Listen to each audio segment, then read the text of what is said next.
Hello, my beautiful reader friends. It's Tiffany with an IE, as you can see. Welcome back to my channel. This is week 2, I guess, of me being on BookTube. And I decided to post a video that is actually kind of late because it's my reading rush wrap up, and the reading rush was last month, but because I wasn't on BookTube yet, I didn't film a video for it, obviously. But I did do the reading rush, and I managed to read 7 books in 7 days for each of the prompts, and I actually finished another book that I was reading during that time, so I technically read 8 books in 7 days. But yeah, anyways, let's just get into it. But before I begin, there's actually several of the books that I don't have anymore. Some of them I borrowed the ebook version on my phone for my library app, or I gave them as gifts to friends, or they're wrapped up and ready to be gifted to friends. So I kind of don't want to rip open the wrapping paper just to show you guys and then wrap it again, especially since I'm out of wrapping paper right now. So yeah, anyways, so the first prompt was, and of course I'm using my notebook again. The first prompt was to read a book with a cover that matches your birthstone. And I was born in March, so my birthstone is Aquamarine. And for this book, I read The Library of Lost Things by Laura Taylor Namey. She's actually a local San Diego author, and she's super sweet. When I finished reading this, I messaged her on Facebook and I was like, Laura, I love this book so much. Like, my heart melted, and it's just like the perfect love letter to bookworms and everything, just like the Starless Sea was. But yeah, and the acorn that you see here on the cover is a spoiler, and when I got to the part in the book about it, I was like, oh my gosh, it was amazing. So yeah, so this book is about a girl named Darcy who really loves reading books, and her mother is a hoarder. And so Darcy basically tries to live her life by escaping into fictional worlds and happy endings, and at the same time keep other people from finding out about her mom's hoarding problems, because there's a new apartment manager, and if they find out, they could kick them out, because managers can have any reason to evict someone. So she's under a lot of stress. And then she meets a guy who's sort of a jerk at first, named Asher, but you find out that there's actually a reason why. It's not like other YA books where the guy's just a jerk for no reason, and then the girl's like, oh, but he's really cute, swoon, I like him anyway. No. There's a reason why. So yeah, so this book has really good rep for hoarding and the other thing that Asher has, which explains his mood swings and everything. So yeah, so read it to find out. I'll also link the Goodreads pages with the synopses for each of these books down in the description down below, so you can check that out. And hopefully, if I figure out how to edit everything, I can insert images of the book covers for the books that I don't have, so you guys know what they look like. But yeah, so I love this book. 5 out of 5 stars. I'm pretty lenient with my ratings, but this year I've tried to be a bit more critical, and looking at the books that I read for this readathon, it's actually like I have several 5 stars, but not all 7 or 5 stars. It kind of jumps around. So the next book that I read for the second prompt is to read a book that starts with the word the.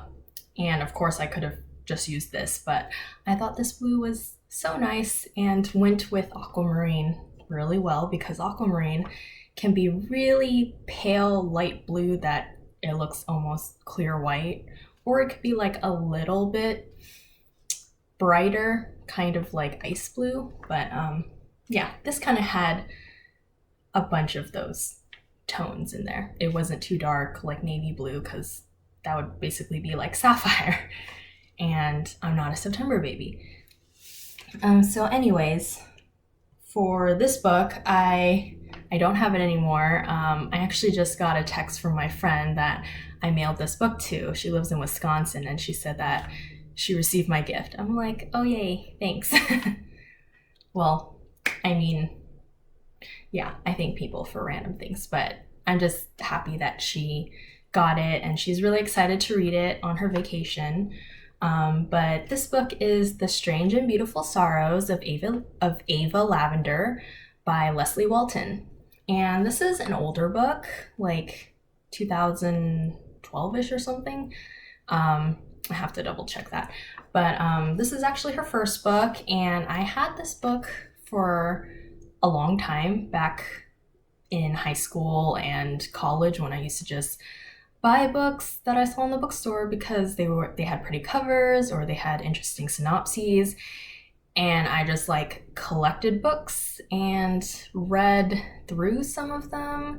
But my book collecting has just increased basically, especially now during quarantine. So I have a lot of unread books, basically like everything in my bookshelves over there. Yeah, bookshelves and the TBR cart that has the giant tower of books that I'm hoping does not fall. Those are all unread books. These books that I've already read are in boxes in my closet or under my bed because I have under the bed storage now.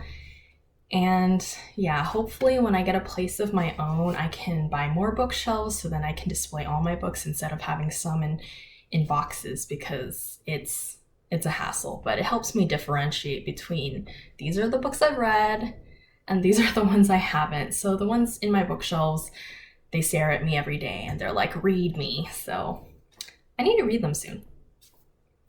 Yeah, so The Strange and Beautiful Sorrows of Ava Lavender. It's kind of like magical realism or fabulism, because magical realism is more for Latinx books, or like books with Latinx characters. It's kind of like fantasy, but not as overt. Just like a sprinkling of some sort of supernatural or magical or fantastical element. So it's very fabulous. It's about a girl named Ava Lavender, and she's a twin. Her twin Henry, he was born and he doesn't really talk, but you find out later there's a reason. Like, he does talk, but there's a reason why he doesn't talk very often. But Ava was born with wings, and that's just it. Like, no one can figure out why. It's just like she was born with wings. And then there's this guy named Nathaniel Sorrows who comes to town, and he's like this very religious man, and he gets really obsessed with Ava because he thinks that she's an angel. And definitely look up trigger warnings for this book, because there are triggers for like rape and sexual assault. So he becomes really obsessed with her to the point of like it's not good. But this book was written really beautifully, and I did enjoy it. I know there's some mixed reviews on Goodreads, like especially like one of my friends in the Philippines, she did not like this book, but yeah. Anyway, so I gave it 4 stars, and yeah, I quite liked it. So the next book for the next prompt, the third prompt is read a book that inspired a movie you've already seen. So nowadays I read books before I watch movies or watch TV adaptations or whatever sort of film adaptations there are of books. So I had trouble thinking of like, what movies have I seen of books before I read the book, or yeah. So I had to look through Goodreads, and then I was also thinking really hard. And then I remembered Aquamarine. Back in 8th grade, I think, Aquamarine came out around my birthday, and so for my birthday, me and my friends went to go watch it in the movie theaters, and I really enjoyed the movie. It was fun and cute, and yeah. But then I found out afterward there's a book. It's by Alice Hoffman, and the book is actually really short, so I just borrowed the ebook on my library app because it's under 100 pages, and it's completely different from the movie. So it's about these two girls who are best friends, and one of them finds out that her family will be moving away to like the other side of the world, and so they're sad. And in the movie, I think they were like 16, but in the book, they're 12. So it's very different. And then they hang out at this like beach club that this lifeguard dude like works at, and that's also very different in the movie as well, because in the movie like everyone loves him and stuff, but in the book, this beach club is like, this is the last summer that it's gonna be here because it's about to be demolished and rebuilt as some like fancy condos or something. And then the girls meet this mermaid named Aquamarine, who's in the pool at the beach club, and she's like, she has a temper, she's selfish, and just everything that movie Aquamarine wasn't. But she falls in love with the lifeguard guy, so the girls decide to help her out, and there's none of the magical element of her like losing her tail and being able to breathe above water like in the movie. So yeah, it was really different. I did like it because it had a sort of like nostalgic feeling for me, since I watched the movie when I was younger, and it was one of my favorites and stuff. So yeah, so I ended up, for Aquamarine, I gave it 4 stars because it was a little bit juvenile, but it was still fun. So yeah, overall I was pretty happy with it. And then the 4th prompt was read the first book you touch. So for this one, I was trying to decide what to do, and I ended up taking a bunch of books that I wanted to read for this prompt, and I put them on my bed, like at first in piles, but then I didn't want them to fall over, so I just put them all like on my bed. And then I put my blanket over the books. And then I put my hands underneath the blanket and like shuffled my books around kind of, so I wouldn't remember like which books were there, because I totally would. So, and then I left my room and did other things for the rest of the day. And then I came back a few hours later, and I just reached my hand in and grabbed a book and then pulled it out. And that was the first book I touched. So for that, I ended up choosing On the Come Up by Angie Thomas. And I was so excited because I've been wanting to read this book since it came out, because The Hate U Give was amazing. As we all know, Angie Thomas is amazing. So yeah, if you haven't read her books, please read them, especially right now with the whole Black Lives Matter movement and everything. You can really support Black artists and Black authors, people in the creative community who are Black, that you can read their books or buy their art or just support them in any way. Yeah, so On the Come Up is a little bit less heavy than The Hate U Give, but it still dealt with pretty heavy themes. And it was still like really fun. There were parts where I laughed a few times because the characters are funny, and it was pretty great. And So the book is about this girl named Bree. She wants to be a rapper, but then her mom loses her job, and then she has to try to figure out how to keep their family together and make sure they have food and stuff. And and her older brother is also living with them and helping out with finances and everything too. So yeah, it's tough, but it does have a happier ending, and there are like really good moments in the book, and each character is so well-rounded and unique that they just felt so real, and I still think about them. So yeah, and I definitely recommend, I forgot to say this earlier, but a lot of these books I listen to the audiobook on double speed while following along in the book, because otherwise my attention span would just be like really distracted. So whenever I listen to audiobooks, I have to have the physical book in front of me and follow along. But then the funny thing is, even at double speed, sometimes I read faster than that when I'm listening to the audiobook, and the audiobook then becomes too slow. So that's kind of a funny thing. But yeah, I definitely recommend the audiobook for On the Come Up, because the narrator, she is just so amazing. Like when she does the voices for each character, you can tell it's pretty unique. And she also actually raps the different raps that Bree and the other characters who are rappers rap in the book. Not everyone is a rapper, but Bree faces off against other people in rap battles, so it's not just her raps that are shown in the book.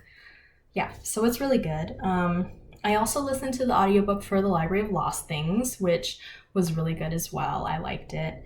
And I listened to the audiobook of The Strange and Beautiful Sorrows of Ava Lavender to help me get through it. Yeah, so yeah, those were really good. And Aquamarine, I didn't need an audiobook, it was so short. And yeah, so On the Come Up, I gave 5 out of 5 stars, of course. Same with The Hate You Give, gave 5 out of 5 stars. So I'm really looking forward to what else Angie Thomas will be putting out there. She's coming out with a prequel to The Hate You Give called Concrete Rose, and it follows the main character from The Hate You Give, Star, her father, Maverick, when he was 17. So that'll be really interesting to see. So for the 5th prompt, it is to read a book completely outside your house. And this one, I had to fudge a bit because since, there's a pandemic, so we can't really go out that much. And my mom is really paranoid about me going out or anyone in this house going out. So I just sat in my backyard and read this book, which it was also difficult because even outside, my neighborhood is pretty noisy. There are airplanes that fly over and they're really loud. Like, I've heard airplanes fly around like my neighborhood at 4 a.m. and I'm just like, why? And then there's a neighbor's dog that is always barking. Like 2 nights ago at 3 a.m. it was still barking. I just don't understand. But yeah, and then the kids, my baby cousins and my mom and grandma and the kids' mom, they all like to go into the backyard and play with the kids too. So the first day that the reading rush started, I was actually reading my book out there and they all went out there, and yeah, it was hard to concentrate. And this was a short book I was reading too. So it actually took me 2 days to finish this book because I had to read it entirely outside, but I did it. So all the other books I read in a day, except for the book that I finished during this readathon that wasn't part of this readathon. That was just like, I started it weeks ago and I was just finishing it up because it was going to be due soon at the library, so I needed to return it on my app. Anyway, so the book that I read for this was actually a nonfiction book. It is Between the World and Me by I just looked up his name. Hold on. Ta-Nehisi Coates. It's spelled differently, so that's why. Yeah, Ta-Nehisi Coates. It's about basically like he's talking about experiences from his past, and a lot of them have to do with like microaggression, racism, Black Lives Matter, like all that. So he talks about all of that, and it's kind of like a letter to his son about like, oh, like you don't see as much of this, or like this is how my father treated me because he didn't want me to be this certain way, but I don't treat you this way. And just it was really good commentary, and also very difficult to read at times, but a bit easier and shorter to read than Just Mercy by Bryan Stevenson, which I'm still shrugging through because every time I read a section of it, I get really angry because just the things happening in it. It's so crazy. Yeah, so I gave this book 5 out of 5 stars. I didn't listen to the audiobook. I generally read nonfiction faster than I read fiction, but in this case, I took it a bit slower because I really wanted to digest everything that was in it and educate myself.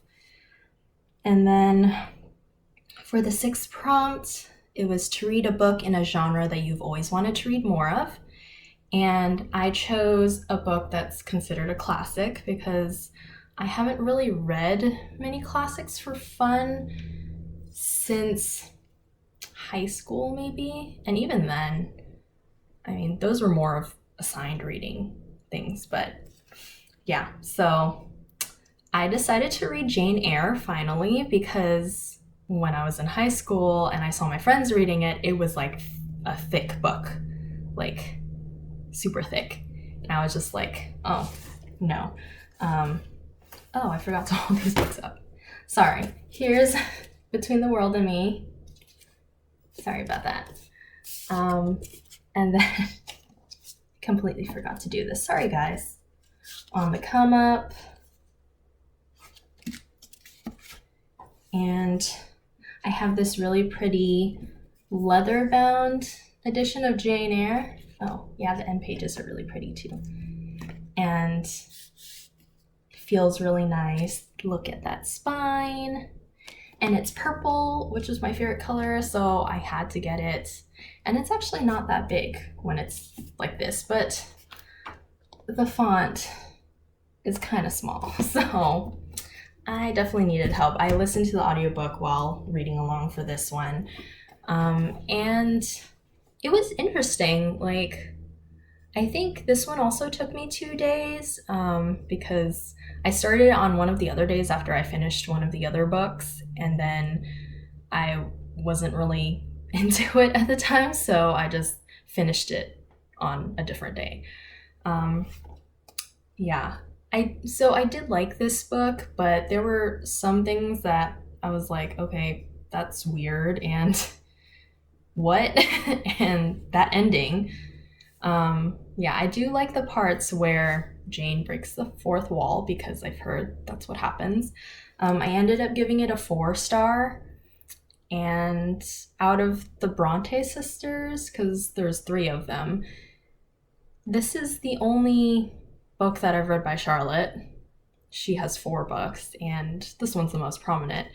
I haven't read any of Anne's books yet. She has 2. And of course, I've read Wuthering Heights by Emily. So yeah, Wuthering Heights is actually my favorite still out of, like, among the Bronte sisters' works. Bronte sisters, sorry. Jane Eyre by Charlotte Bronte, in case you didn't know.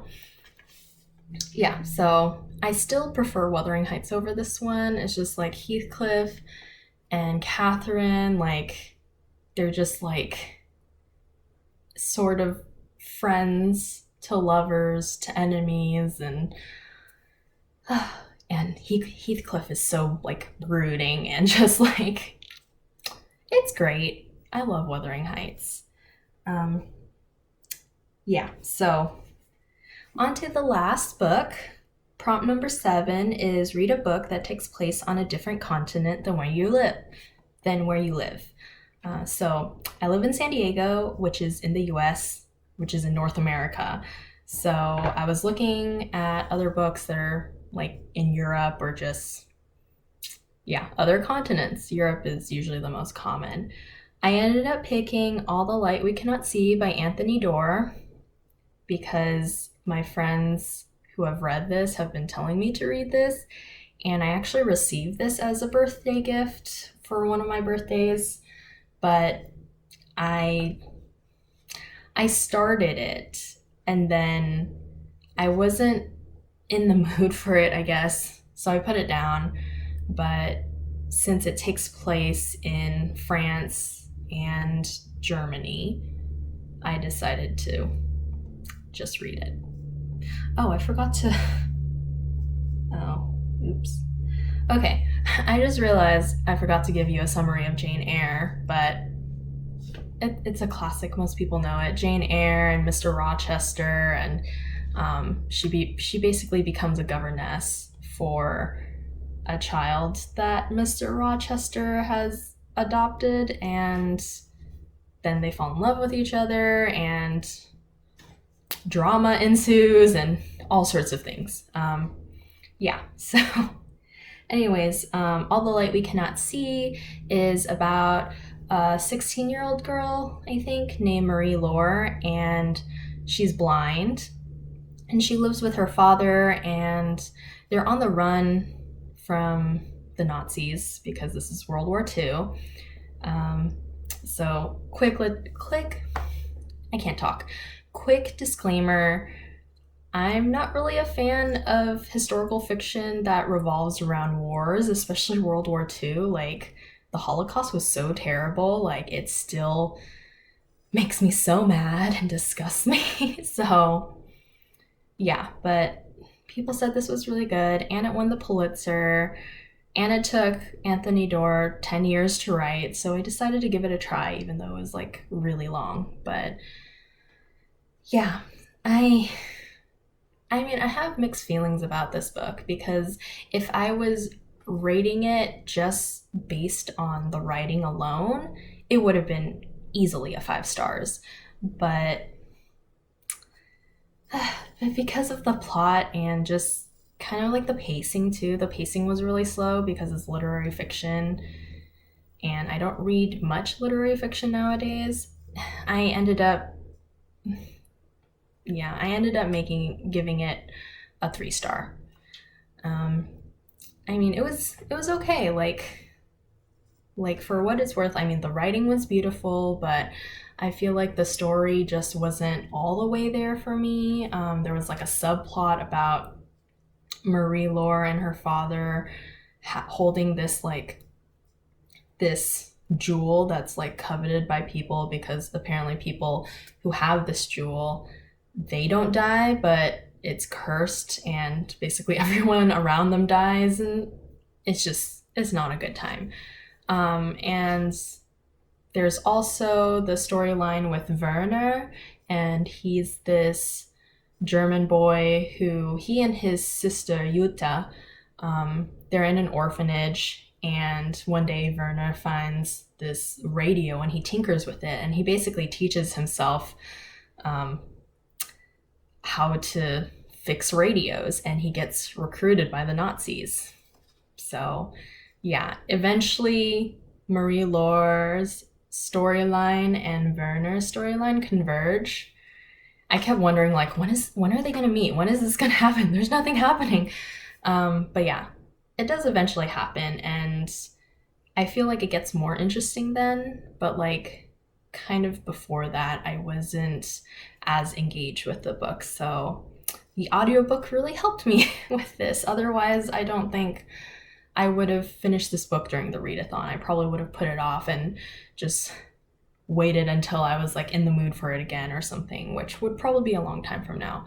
But I'm glad I finally finished it, and I gave my copy as a gift to a friend who I think will probably enjoy it more than I did. But yeah, so Oh, that's all the books that I read for the readathon. The other book that I read, well, that I finished during the readathon, I read an ebook and listened to the audiobook. The audiobook was great. It was The 7.5 Deaths of Evelyn Hardcastle by Stuart Turton. He's amazing.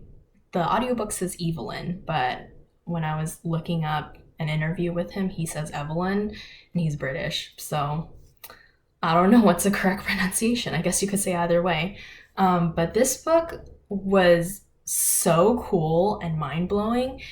It's described as like an Agatha Christie novel meets Groundhog Day, and it's just like the mystery and like everything, like the host, like, well, the main character in the story, he wakes up as a different host every day, and if he doesn't, in 8 days and 8 hosts, if by that final day he doesn't solve the murder of Evelyn Hardcastle, then he goes back the next day into the first body of his first host with his mind completely wiped as a clean slate. So like all the evidence that he's gathered will disappear, and he has to do this all over again. And it was super crazy and trippy. Yeah, but it was definitely more engaging than All the Light We Cannot See. And it was just like told so well and intricate, and just like so many things like were interwoven. Kind of like I recently read Daisy Jones and the Six by Taylor Jenkins Reid, and that book was really intricate too. So yeah, so I guess I would say like they're kind of on par with each other. I gave both of those books 5 stars because they're amazing. And yes, I do have The Seven Husbands of Evelyn Hugo by Taylor Jenkins Reid, which I will read, I don't know when, but I do have a copy of it now. And now that I've read Daisy Jones and the Six, I totally want to read Evelyn Hugo because I'm so excited. Like Taylor Jenkins Reid, her writing was so good.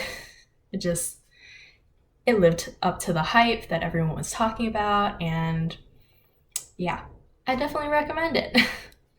I recommend a lot of these books, even the books I didn't like as much. I still recommend them because everyone has different reading tastes, and I just wanted to share mine, and it's okay if you have a different opinion from mine in this video. And I've been talking for a long time. I'm so sorry. But yeah, so thanks for watching this video. Hope you tune in for my next one, and I'll see you soon. Bye!